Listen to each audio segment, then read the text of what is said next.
Hello friends, नमस्कार। कैसे हैं आप लोग? आशा करता हूँ अच्छे होंगे। अभी कुछ ही दिन पहले हम लोग जो है +2 विद्यालयों में हेडमास्टर की जो बहाली निकली थी उस पर हम लोग वीडियो देखे थे और उसका अभी फॉर्म फिलअप हो ही रहा है।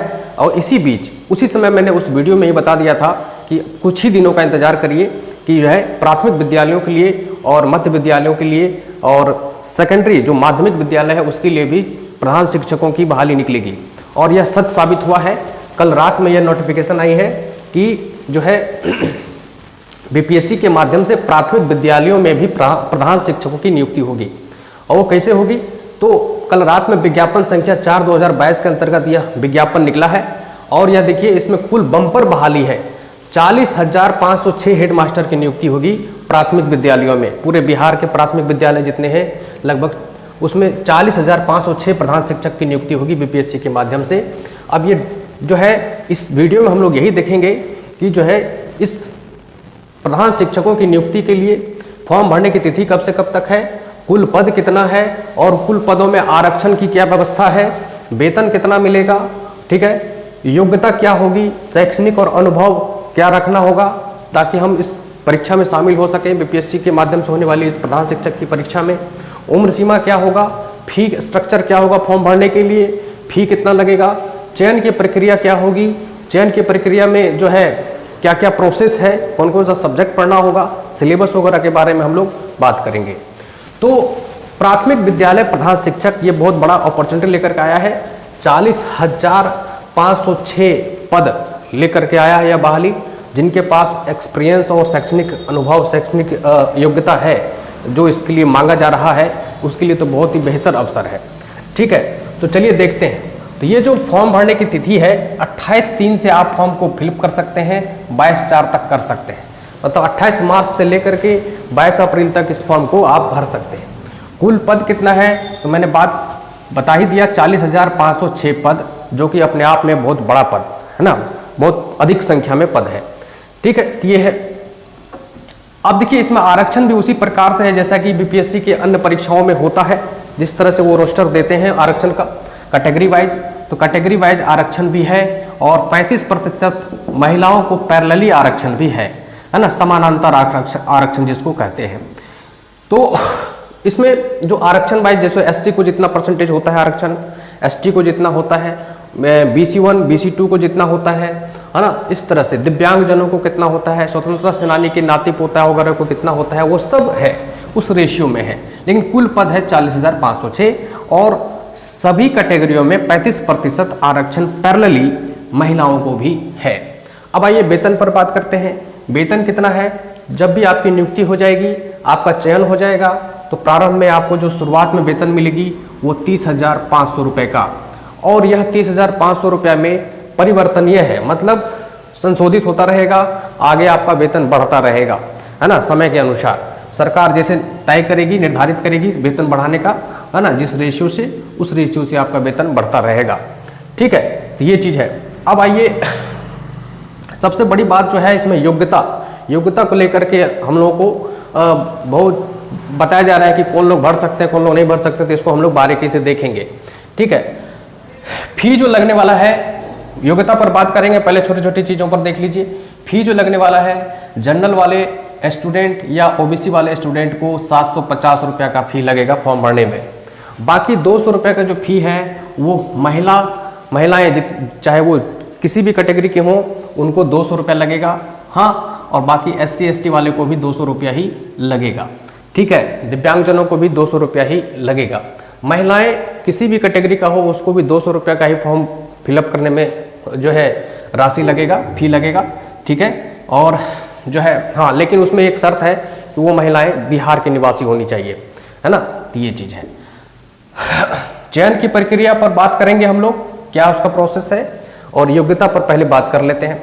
उम्र सीमा वही है, जानते ही हैं, जैसा कि +2 हेडमास्टर के लिए उम्र सीमा था। ठीक है, इसमें भी वही उम्र सीमा है ना, ये चीज़ है। वो +2 हेडमास्टर की बहाली को लेकर के मैंने कुछ ही दिन पहले, 2 सप्ताह पहले वीडियो बनाया था, उसको भी आप लोग देख सकते हैं। उसमें भी योग्यता क्या हो, कैसे हो, बारीकी तरीके से, है ना, बड़े अच्छे तरीके से प्रस्तुत किया था।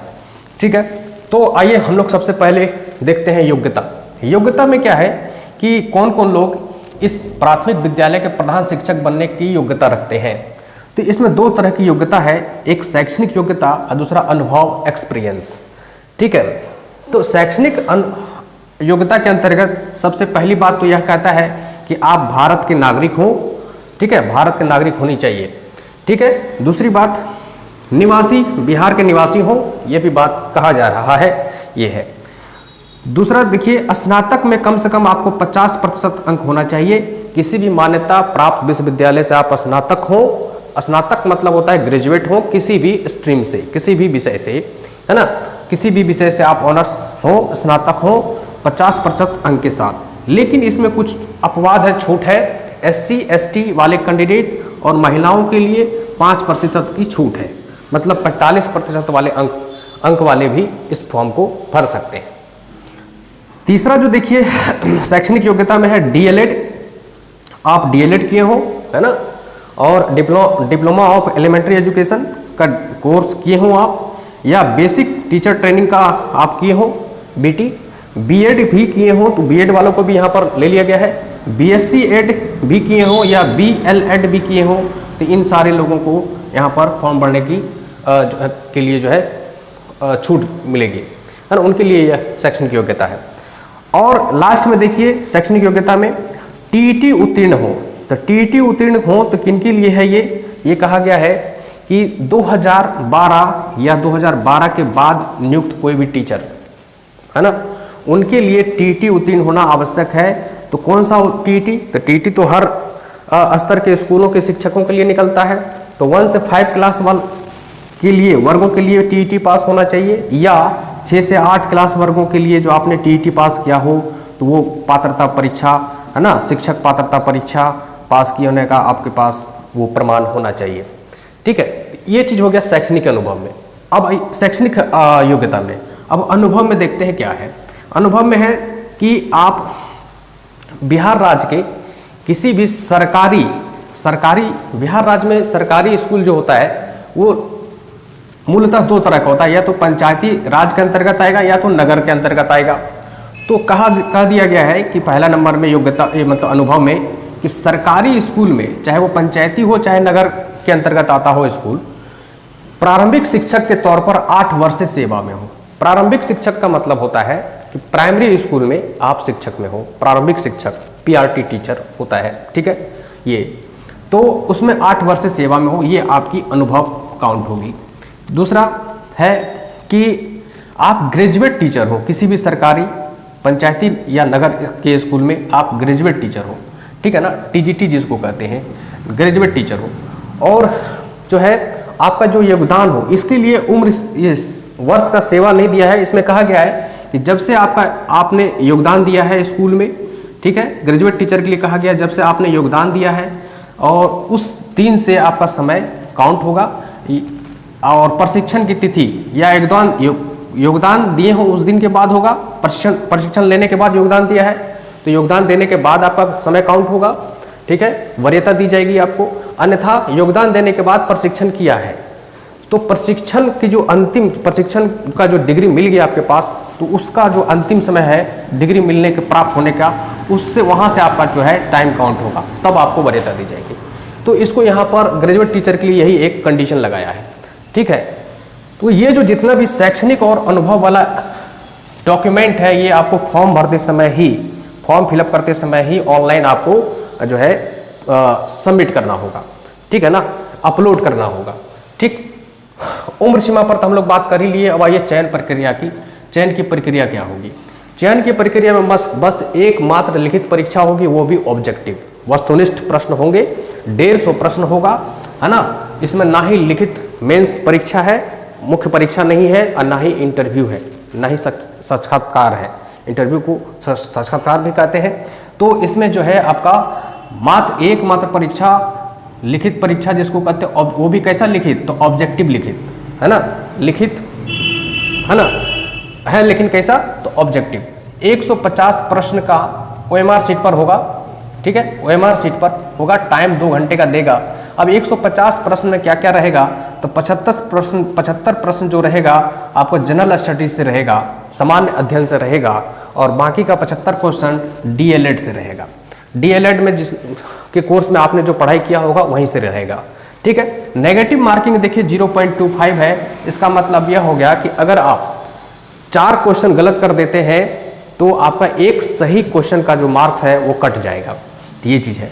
अब देखिए इस परीक्षा में नो मेन है, मतलब मुख्य परीक्षा भी नहीं है और इंटरव्यू भी नहीं है, तो पास करना बहुत आसान है। अब देखिए पास करने के लिए आपको करना क्या होगा, ये जो जीएस है 75 मार्क्स का 75 क्वेश्चन का, ये जीएस जनरल स्टडीज में वो सारे सब्जेक्ट आ जाएंगे जिसके लिए सामान्य बीपीएससी परीक्षा का आप तैयारी करते हैं। History, polity, geography, economy, current affairs में भी राष्ट्रीय और अंतर्राष्ट्रीय स्तर के समसामयिक घटनाएं, ठीक है, बिहार, है ना। तो इस तरह से वो सारा सिलेबस इसमें इंक्लूड रहेगा जीएस में। अब बाकी डीएलएड का तो आपने जो डीएलएड में पढ़ाई किया है वो डीएलएड का इसमें 75 मार्क्स का रहेगा। उसका भी सिलेबस का मैं जब जिक्र किया था तो उसमें भी उसमें भी 150 प्रश्न था +2 वाला में, और 100 प्रश्न जो है जीएस का था और 50 प्रश्न जो है बीएड से था।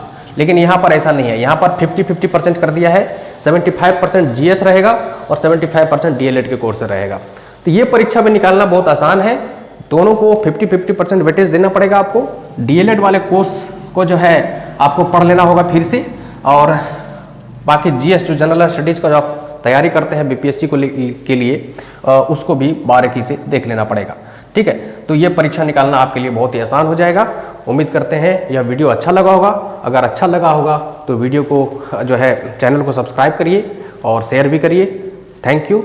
आगे हम इसके जो बारीकी से एक एक सिलेबस पर बात करने वाले हैं नेक्स्ट वीडियो में, तो जो है देखिएगा, जरूर देखिएगा। थैंक यू, धन्यवाद।